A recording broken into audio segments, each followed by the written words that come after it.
4 जानेवारी. नाम कसे घ्यावे? नाम कसे घेऊ हे विचारणे म्हणजे पेढा कसा खाऊ म्हणून विचारण्यासारखे. पेढा कोणत्याही बाजूने खाल्ला तरी गोडच लागतो. तसं नाम कसंही घेतलं तरी ते आपलं काम करतंच करतं. पेढा ज्यांनी खाल्ला आहे तो पेढा कसा खाऊ म्हणून जसं विचारणार नाही, तसं नाम घेणारा मनुष्य नाम कसं घेऊ म्हणून विचारणार नाही. शेतात पेरतात तेव्हा त्याचे तोंड वरच्या बाजूला आहे की नाही हे पाहत नाहीत. बी शेतात जेव्हा पडतं, ज्या तोंडातून मोड यायचा असतो ते तोंड कुठल्या तरी एका बाजूला, खाली किंवा वरही असू शकेल.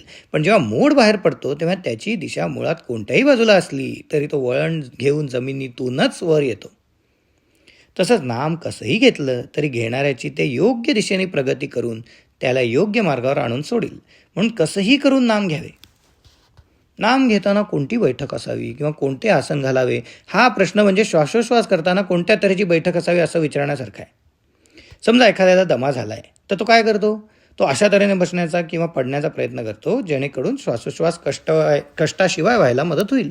म्हणजेच श्वासोश्वास सुलभ रीतीने कसा चालेल हे त्याचे ध्येय असते. मग त्याकरता देहाची बैठक कशीही ठेवावी लागली तरी चालते. श्वासोश्वास विनाकष्ट चालू ठेवणे हे त्याचे ध्येय असते. तसंच नाम अखंड कसं चालेल हे आपलं ध्येय ठेवावं आणि त्याला मदत होईल, व्यत्यय येणार नाही अशा तऱ्हेची कोणतीही बैठक असावी. बैठकीला फार महत्त्व देऊ नये. समजा आपण पद्मासन घालून नामस्मरणाला बसलो आणि काही वेळाने पाठीला कळ लागली तर आपलं लक्ष नामापेक्षा देहाकडेच लागेल. म्हणजे नाम न घेता घेता देहाचा विसर पडण्याऐवजी नाम घेता घेता देहाचा विसर पडण्याऐवजी देहाची स्मृतीच वाढल्यासारखी होईल. म्हणून नामस्मरणात खंड न व्हावा हे ध्येय ठेवून त्याला अनुकूल अशी ज्याच्या त्याच्या प्रकृती धर्माप्रमाणे कोणतीही बैठक ठेवावी. भगवंताच्या नामाला शरीराचं कसलंही बंधन नाही. हेच तर नामाचं महात्म्य आहे. मनुष्याच्या कोणत्याही अवस्थेमध्ये भगवंताचं स्मरण सहज ठेवता येण्याचं एकच साधन आहे आणि ते म्हणजे त्याचं नाम होय. पण देहबुद्धी अशी और आहे की त्या निरुपाधिक नामाला आपण काहीतरी उपाधी जोडतो आणि त्या उपाधीवर नाम घेणे अवलंबून ठेवतो. असं करू नये. इतर उपाधी सुखदुःख उत्पन्न करतील पण नाम निरुपाधिक आनंद देईल.